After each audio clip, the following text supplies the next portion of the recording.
Israel और Hamas के बीच चल रहे युद्ध का खामियाजा गाजा में रह रहे आम लोगों को उठाना पड़ रहा है। गाजा में जिस तरह से मदद पहुंचनी चाहिए उस हिसाब से मदद नहीं पहुंच रही है, जिसकी वजह से लोग भूख से मर रहे हैं। लेकिन गाजा वासियों के साथ साथ उन इजरायली बंधकों का भी बुरा हाल है जो हमास के कब्जे में है। हमास के चंगुल में फंसे इजरायलियों की हालत काफी खराब होती जा रही है। हमास ने पिछले दिनों ऐसे ही बंधकों की दयनीय हालत बयां करता एक वीडियो भी साझा किया था, जिसकी अंतर्राष्ट्रीय जगत में तीखी आलोचना भी हुई। लेकिन अब हमास ने रविवार को कहा कि अगर इजराइल उसकी कुछ शर्तों को पूरी करता है तो वो गाजा में इजरायली बंधकों को सहायता पहुंचाने के लिए रेड क्रॉस के साथ समन्वय करने को तैयार है। हमास ने कहा कि हम रेड क्रॉस के साथ कोई भी सहयोग और समन्वय तभी करेंगे जब इजराइल गाजा पट्टी में स्थायी तौर पर मानवीय गलियारों को खोलेगा और वहां राहत और राशन वितरण के दौरान हवाई हमले रोकेगा। इजरायली अधिकारियों के मुताबिक गाजा में अभी भी 50 बंधक हमास के कब्जे में हैं, जिनमें से केवल 20 के ही जिंदा होने की संभावना है। हमास ने अब तक ह्यूमन राइट्स संगठनों को इन बंधकों तक किसी भी तरह की पहुंच से रोक रखा है और परिवारों को उनकी स्थिति के बारे में बहुत कम या कोई जानकारी नहीं दी है। बता दें आपको, शनिवार को हमास ने 2 दिनों में इजरायली बंधक एवियातार डेविड का दूसरा वीडियो जारी किया था। इस वीडियो में डेविड दीनहीन दशा में दिख रहा था। वह सिर्फ हड्डियों का कंगाल भर नजर आ रहा था। वीडियो में उसे एक गड्ढा खोदता हुआ दिखाया गया था, जिसके बारे में उस वीडियो में कहा गया कि वह अपनी ही कब्र खोद रहा है। डेविड के हालिया वीडियो की पश्चिमी शक्तियों ने आलोचना की है। इस वीडियो ने इजरायलियों को भयभीत यानी कि डरा दिया है। Aim right, achieve big. At KR Mangalam University, we provide you the platform to turn your dreams into reality. At KR Mangalam University. France, Germany, Britain और अमेरिकी देशों ने भी इस पर नाराजगी जाहिर की है। दूसरी तरफ इजरायल के विदेश मंत्रालय ने घोषणा की है कि संयुक्त राष्ट्र सुरक्षा परिषद मंगलवार सुबह गाजा में बंधकों की स्थिति के मुद्दे पर एक विशेष सत्र आयोजित करेगी। बता दें आपको, गाजा में लगातार हालत बिगड़ते जा रहे हैं। हालांकि गाजा में मदद पहुंचाई तो जा रही है, लेकिन जितनी मदद गाजा को चाहिए उतनी मदद वहां तक नहीं पहुंच पा रही है, जिसकी वजह से आम लोगों का बुरा हाल होता दिख रहा है। और अब तो हमास की कैद में मौजूद इजरायली बंधकों की हालत भी बुरी होती जा रही है। फिलहाल ऐसे में अब देखना यही है कि हमास की मांगों को इजराइल मानता है या फिर नहीं। अगर इजराइल हमास की मांगों को नहीं मानता है तो हालात और भी ज्यादा बिगड़ने की संभावना बढ़ जाएगी।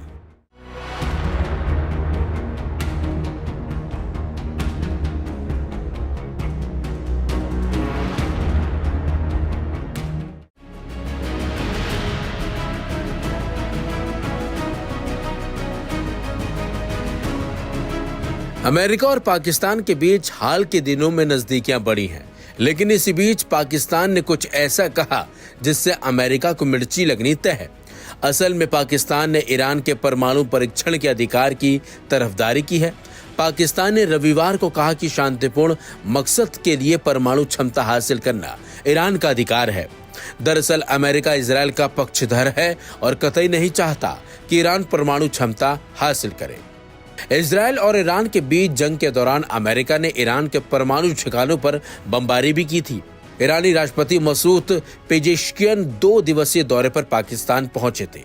इस दौरान उन्होंने पाकिस्तानी प्रधानमंत्री शहबाज शरीफ से उनके आधिकारिक निवास पर मुलाकात भी की थी। इसी बीच दोनों देशों के बीच कई महत्वपूर्ण समझौते भी हुए। ईरानी राष्ट्रपति और पाकिस्तानी प्रधानमंत्री मुलाकात के बाद एक संयुक्त प्रेस कॉन्फ्रेंस भी करते हैं। इसमें शहबाज शरीफ ने जोर दिया कि ईरान को शांतिपूर्ण इस्तेमाल के लिए परमाणु ऊर्जा की जरूरत है। इसके साथ साथ उन्होंने कहा कि ईरान की इस जरूरत के लिए पाकिस्तान पूरी दृढ़ता से उसके साथ खड़ा है। बता दें आपको, परमाणु शक्ति को लेकर ही अमेरिका और ईरान की ठनी हुई है। इस टकराव में अमेरिका पाकिस्तान को अपना सहयोगी मानता है। उसने तेहरान के परमाणु कार्यक्रम पर पाकिस्तान को गैर नाटो सहयोगी घोषित कर रखा है। जून में इजरायल और अमेरिका ने मिलकर ईरान के मुख्य परमाणु ठिकानों पर बम भी बरसाए थे। इसके बाद से ईरान ने इंटरनेशनल एटॉमिक एनर्जी एजेंसी के साथ सहयोग भी खत्म कर दिया था। Aim right, achieve big. At KR Mangalam University, we provide you the platform to turn your dreams into reality. At KR Mangalam University. Press conference के दौरान पाकिस्तानी प्रधानमंत्री शहबाज शरीफ ने ईरान के खिलाफ इजरायल के आक्रमण की भी आलोचना की थी। साथ ही साथ गाजा पर इजरायल की कार्रवाई पर भी ऐतराज जताया था। शरीफ ने इसके खिलाफ अंतर्राष्ट्रीय समुदाय खासकर मुस्लिम देशों का आह्वान किया था।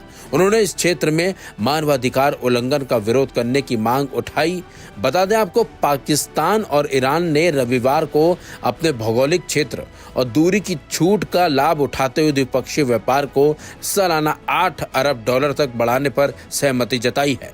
दोनों देशों के व्यापार मंत्रियों ने आर्थिक और राजनीतिक संबंधों को गहरा करने के लिए चर्चा भी की।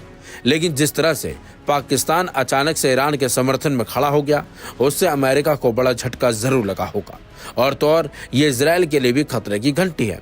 बहरहाल अब देखना होगा कि अमेरिका ईरानी समर्थक पाकिस्तान को कैसे और किस तरीके से जवाब देता है, क्योंकि पाकिस्तान और अमेरिका की जो नज़दीकियां हैं वो लगातार कम हुई हैं और दोनों देश एक दूसरे से वार्तालाप भी करते हैं और हर चीज में साथ खड़े रहते हैं। लेकिन जिस तरीके से पाकिस्तान ने ईरान की तारीफ की है, तरफदारी की है, उससे बड़ा झटका अमेरिका और डोनाल्ड ट्रंप को जरूर लगा होगा।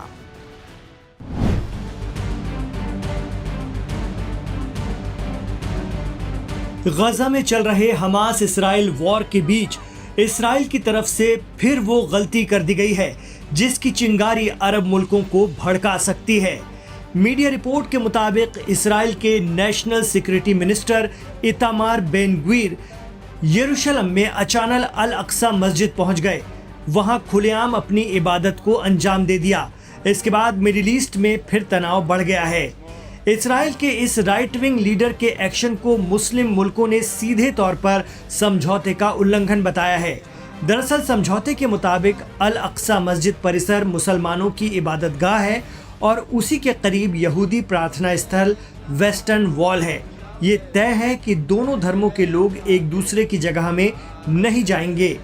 मस्जिद अल अक्सा ईस्ट यरूशलेम में है, जिसे इसराइल ने 1967 की जंग में जॉर्डन से कब्जा करके हासिल किया। हालांकि आज भी अल अक्सा की व्यवस्था का जिम्मा जॉर्डन के हाथ में ही है और जॉर्डन इसराइल को मान्यता देता है। लेकिन इतामार बेन ग्वीर अक्सर अल अक्सा मस्जिद परिसर पहुंचकर इस तरह की कार्रवाई करते हैं।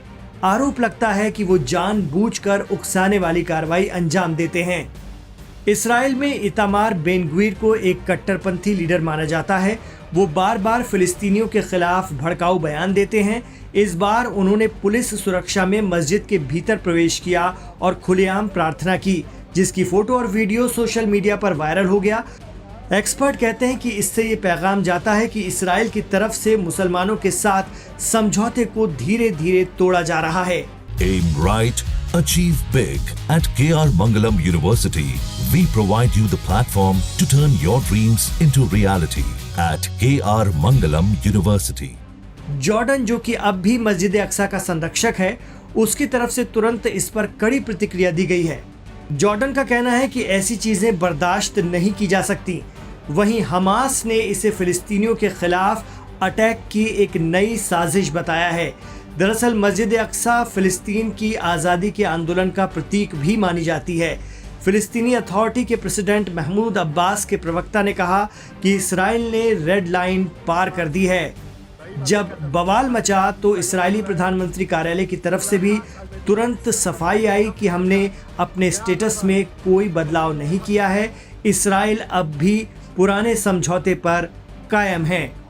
दिक्कत यह है कि इतामार बेन ग्वीर की पार्टी का पीएम नेतन्याहू सरकार को समर्थन है और इस वक्त पीएम नेतन्याहू की कुर्सी कट्टरपंथी पार्टियों के सपोर्ट से बनी हुई है, ऐसा आरोप लगता है। यही वजह है कि हमास के साथ सीज फायर के दौरान भी उन पर दक्षिणपंथी नेताओं का दबाव था कि वो गजा में जंग जारी रखें और उन्हें झुकना पड़ा इन नेताओं के आगे और इसराइल ने फिर हमले शुरू किए। और अब एक बार फिर अल अक्सा परिसर पहुंचकर इस्राएली मंत्री खामोश बैठे अरब देशों को चिढ़ा रहे हैं। वहीं जॉर्डन को भी लगता है कि इसराइल धीरे धीरे उसकी कस्टोडियल अथॉरिटी खत्म कर रहा है।